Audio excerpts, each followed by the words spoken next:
O rival político definitivo de Trump surge, a Declaração de Guerra de Newsom. This is the conversation that Donald Trump tried to cancel. Don't miss it, 11:30 Pacific. Thank you to our Pacific time viewers. In fact, this is a different conversation in the West's defense. It was the privately run USA House, which is endorsed by the State Department, funded by big American companies, which did pull an event with you with Fortune yesterday. And I guess I wondered to begin with, what does that tell you about the way the U.S. private sector, which is really very heavily represented here, so you're going to get me in trouble right off the bat. Political moment. I looked at I admit, looking at the list, McKinsey and Microsoft and a few California companies. So have you, what the hell are they even talking about? But it's indicative, I think, of America, for those of you who are not American. It gives you a sense of what we're up against and what's happening across my country and what happened here in Davos. I was going to speak last night. It was a well-established event at the USA House, simple conversation, discussion. After Trump's speech, they made sure that I didn't. They made sure it was canceled. And that's what's happening in the United States of America. Freedom of expression, freedom of assembly, freedom of speech. It's America in reverse. They're censoring historical facts. They're rewriting history. They're censoring books, 4,340 books, in libraries and in schools, banned in the United States of America.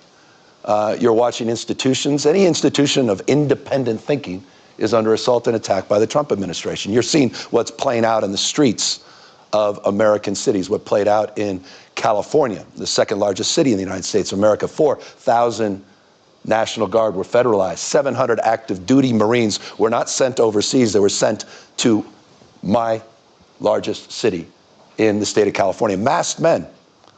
Guy Greg Bovino, dressed up. It's as if he literally went on eBay and purchased SS garb. Greg Bovino. Secret police, private army, masked men, people disappearing quite literally, no due process, windows being smashed, seatbelts on, being, literally just sort of cut off, people dragged in the streets, kids separated from families, knocking on doors, racially profiling American citizens. So is it surprising the Trump administration didn't like my commentary and wanted to make sure that I was not allowed to speak? No. It's consistent with this administration and their authoritarian tendencies. But forgive me, these are objective facts.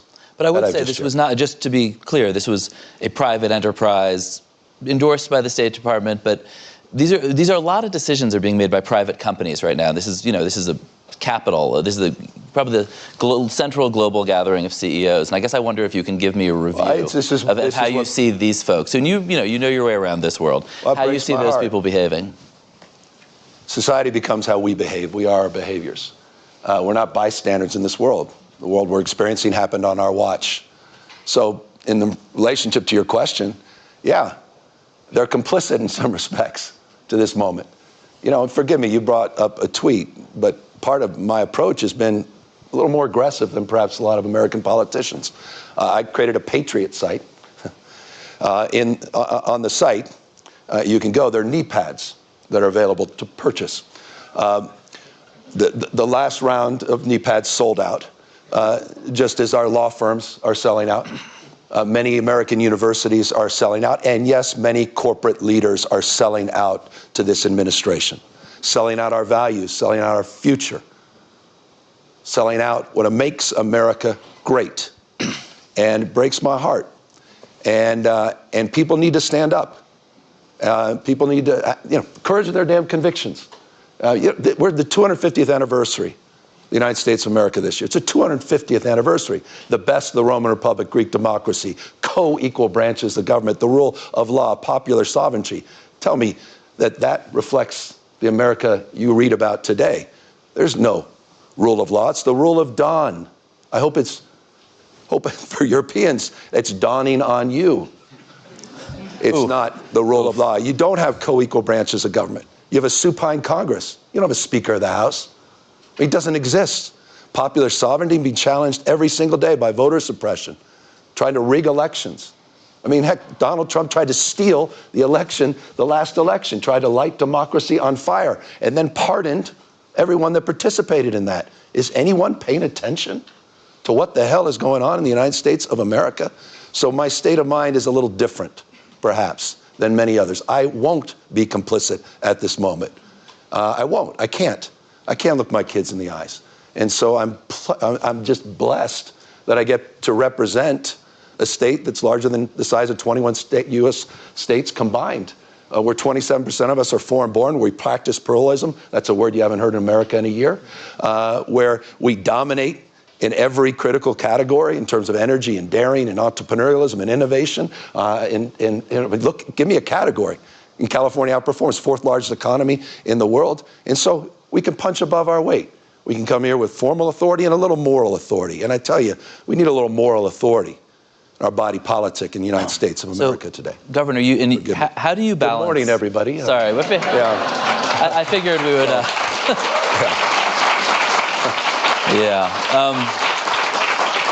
You're a tough interview, Governor. I figured.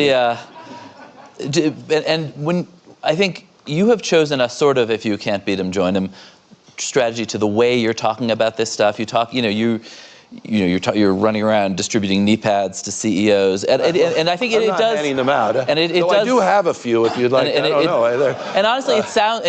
By the way, I'm not kidding. They're the new Trump signature series knee pads. And they are available online. I told you the last one sold out. And I just want to sort of. It's a serious moment. It actually. We laugh.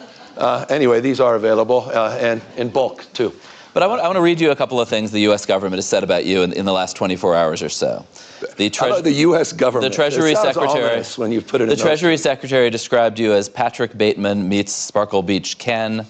The White House Communications Director. That was the U.S. Secretary of Treasury. I have a couple more, and then you can respond. The White House Communications Director called you Gavin Newsom, and an official White House account, a federal government account, described you with I'd say, very online sexual slur that people here probably don't want to hear at 8:30 in the morning. And you're, in some sense, responding in kind, and waving the knee pads around. Fire with fire. Do you think? Should you? I mean, is that kind of discourse from you, from them, good for America? No, it's deeply unbecoming. Come on, of course it is. It's not what we should be doing. But you've got to point out the absurdity. You've got to put a mirror up to this. This is madness. President, you see what he's saying about European leaders, you talking down to people, talking past people. I mean, look, the comments he made yesterday we're not even discussing because you're discussing all the other comments about windmills or whatever else that was happening. Well, he talked about Somalia's community. This is not normal. It's a deviation of normalcy. We've got to call it out. So I put a mirror up to Trump and Trumpism in all caps. And it was ironic because Pravda, Fox News in America, others, they got offended by it. They said, well, where's his mother to wash his mouth out with soap? I said, well, where the hell have you been? You've never said a word about Trump dressing up as the Pope, tweeting out and cosplaying on the world stage. And so the Treasury Secretary talked about a Barbie doll. It was as if he was reading a diary and had just broken up with someone. I mean, that was the Secretary of Treasury using valuable time yesterday on the world stage. Thank you for not sharing that on the official White House account. We're deeply in their head. I think the affordability agenda appears to be, I'm living rent-free in the Trump administration's head. The most talked about speech here in Davos actually wasn't Donald Trump's address yesterday. It was the Canadian Prime Minister. Forgettable speech yesterday. It was Canadian Prime Minister Mark Carney the day before, who talked about, I don't know, in large terms, the middle powers, everybody except for China and the U.S. really had to adapt permanently to a world without American leadership. I guess I wonder, I mean, that's in some sense a pretty anti-American point of view. That's a view that America is gone from the world stage, that whether the next president is J.D. Vance, Gavin Newsom, somebody else, this isn't a deviation, as you said. This is permanent. Well, do you buy that? Do you buy Carney's point of view? I felt there was moments, and forgive me, I should be cautious making this statement. I don't want it to be overanalyzed, but when I was listening to the EU president speak, there were moments where I said, that used to be us. I remember that. So am I surprised by what Carney did? Quite the contrary. I thought it was, I had more leaders from the United States quietly, not publicly, not enough saying it publicly, the transcript of that speech saying, wow, They were, I mean, got in Trump's head yesterday. He brought it up. You know everything about Trump because it's what's not in the teleprompter. It tells you everything you need to know about where Trump's head is on things. It was incredibly effective. The markets were more effective. Markets. It's not Mother Nature. Thought of most powerful force on earth with Mother Nature, but it's the markets, particularly the Trump administration. Combine that with the comments of Macron, combine that with the EU commissioner, but the clarity that came from Prime Minister of Canada. But the fact that he went to China, came back with a deal, started introducing low-cost, high-quality electric vehicles, not made in Michigan, Detroit, but overseas into Canada. It says everything you know about the recklessness of America's foreign policy. Everything you need to know. You know it intimately, but it's a remarkable thing to break down 80-plus years of alliances. It takes decades and decades to build trust in organizations, the architecture of that. It takes weeks, tweets, hours, minutes sometimes, to destroy it. Destruction is not strength. The Trump administration is weakness masquerading as strength. And people need to understand that. That's reflected in the tweets. That's reflected in canceling people. That's reflected in sending masked men into the American cities. It's reflected at this moment. So I respect what Carney did because he had courage of convictions. He stood up.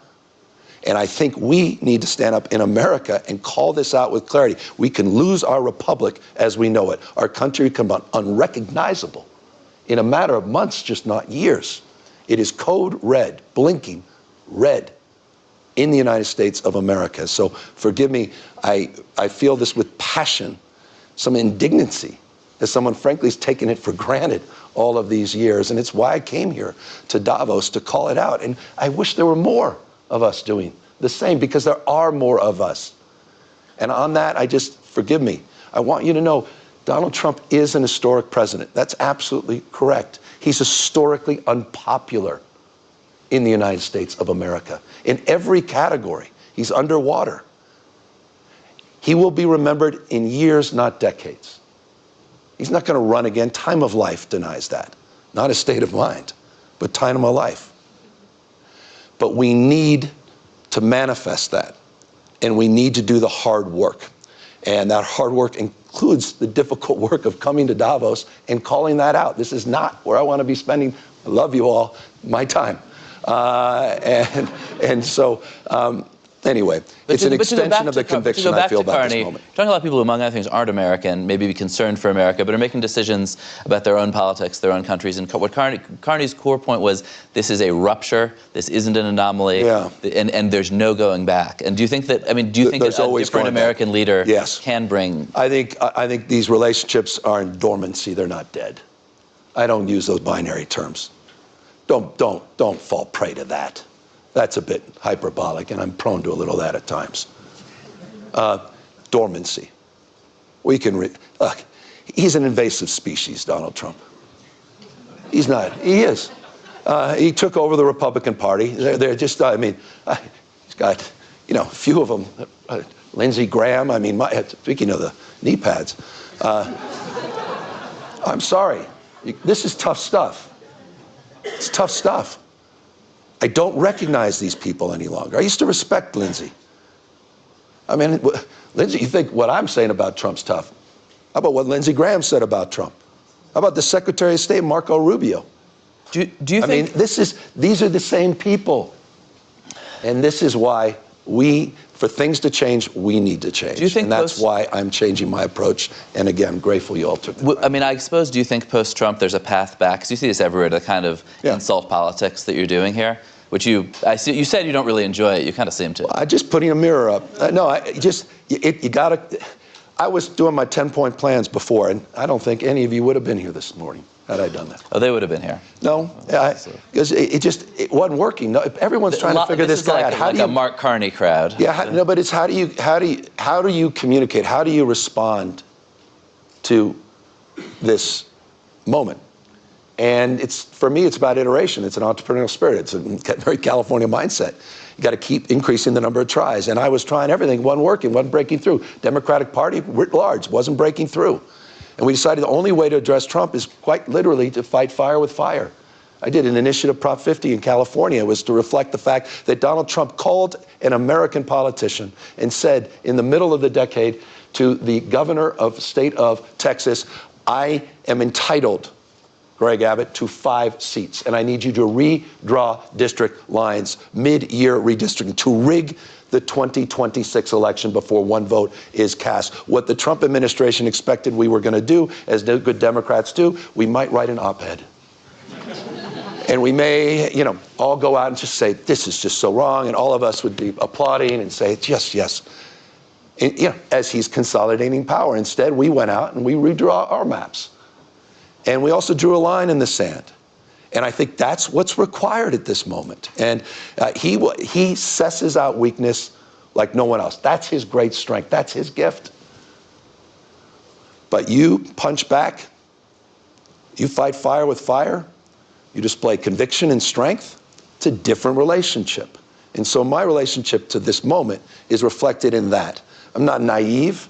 These guys are going to try to take me down, not just my state. I'm not naive about what I've said this morning and how that will be reflected in the official White House account. I'm not naive about the fact that he threatened to prosecute the Fed chief in the United States of America that has subpoena against another sitting governor, Tim Walz, who's literally going after his enemies with the FBI and the DOJ and these power ministries. I'm not naive about any of this. I'm not naive about the corruption and the graft at a scale we've never seen in American history. I'm not naive about folks writing billion-dollar checks to Witkoff, to Jared Kushner, for this new peace deal they're announcing today. I'm not naive about the fact that the President of the United States made $1.5 billion+ in the last 12 months, personally. How the hell are we putting up with this? We have to call this out. Unprecedented in American history, happening in real time on our watch. We have to be held to a higher level, all of us, myself notably, to a higher level of accountability at this moment. And I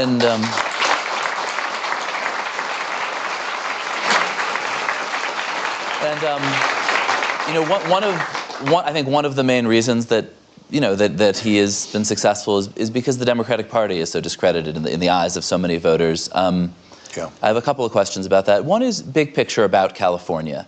People, you're in the midst of a enormous economic boom right now, and yet the state is on one hand running deficits, and on the other, not always delivering services that it's from education to healthcare that your citizens are delighted with.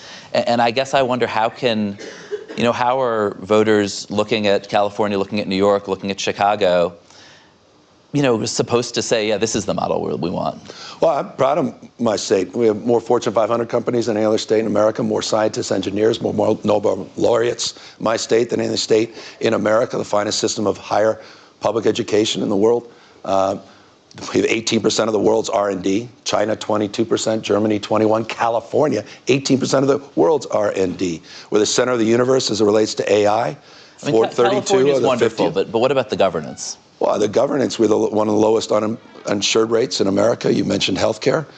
We just did our State of Education report, which showed in every category, every classroom, making progress with our test scores. Our investments are paying off. Just did a big State of the State. The idea that these blue states have trouble, are spending more for less results? I don't know. Higher life expectancy, lower infant mortality, lower gun death rates, more productivity, higher wages, higher quality of life.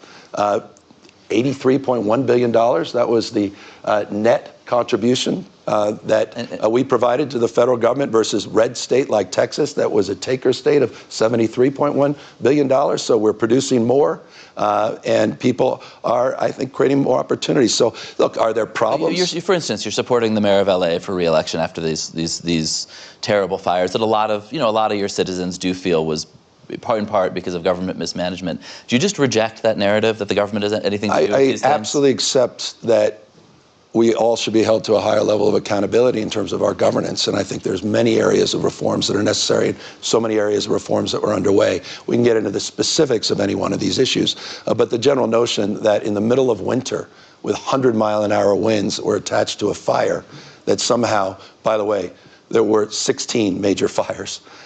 in Southern California over a 2-week period, that somehow that had to do with fire hydrants, is rather preposterous. And it was shapeshift because of the complete bullshit that came from Donald Trump and Elon Musk, saying somehow the sprinklers didn't work and the fire hydrants didn't work because we didn't turn on a valve in Northern California. These are literal words from the Trump administration. So I do reject that. Do I reject this notion of being self-critical about governance and management across the spectrum? No, that's fair game.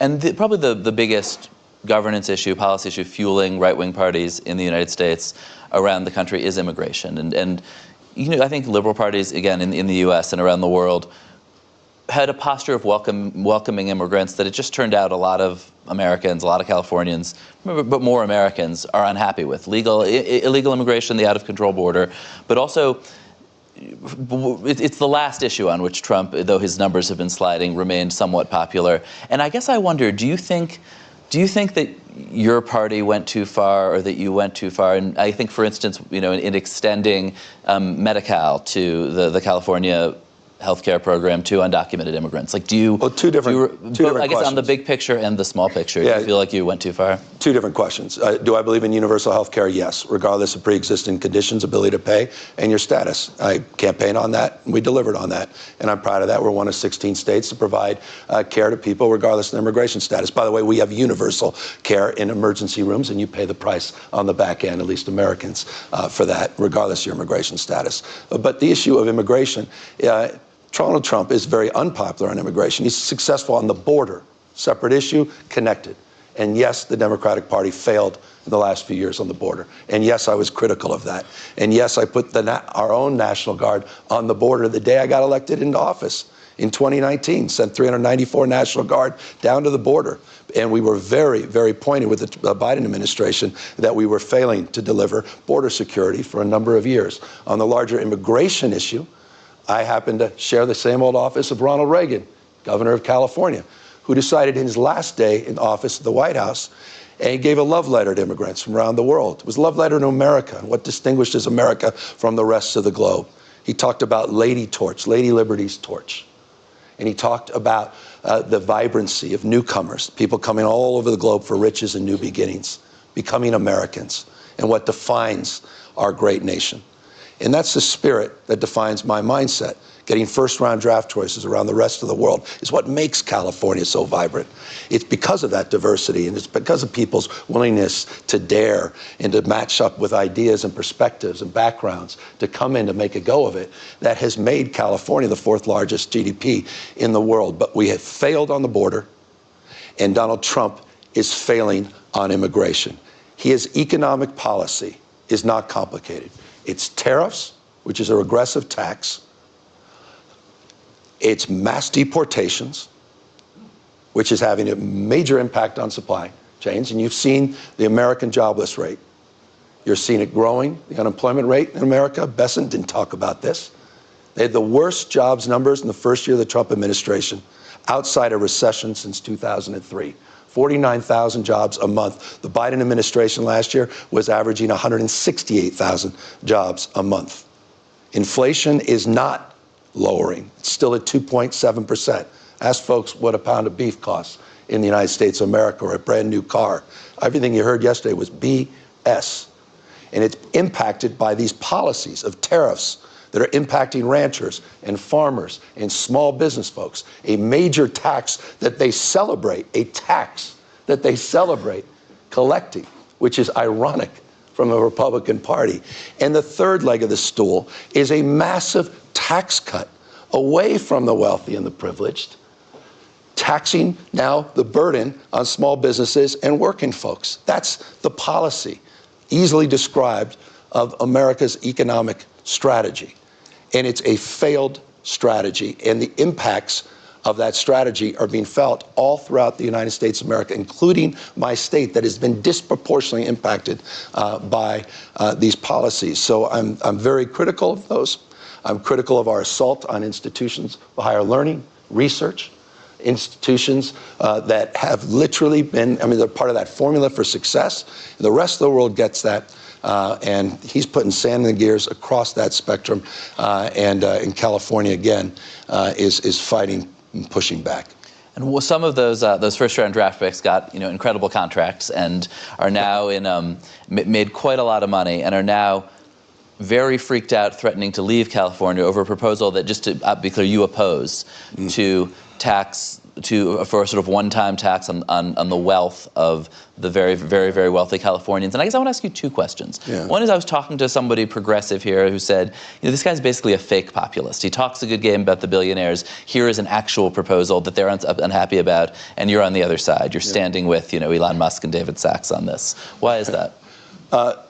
Well, one-time wealth tax at a state level that almost exclusively goes to solve one problem, healthcare, and not solving for larger issues like education, supporting police officers and firefighters, and starves the rest of the general fund, that has had already the impact of people moving out of our state and impacting then the annual income tax collection, is not something I support. And by the way, vast majority of labor does not support as well. And that's reflected in my opposition.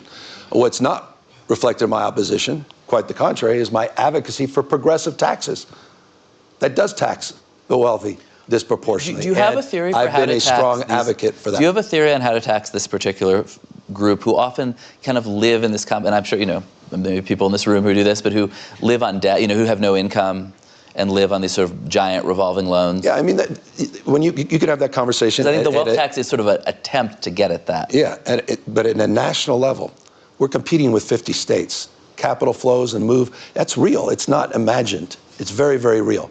So we have a progressive tax structure, the most progressive in the country. By the way, states like Texas and Florida have the most regressive tax structures. They tax their lowest wage earners more than we tax our highest wage earners. They are the high tax states. We have the highest tax rate for the 1%. But for working folks and middle class, it's a very different tax structure. That's the approach we promote. That's the approach that we advance in our state.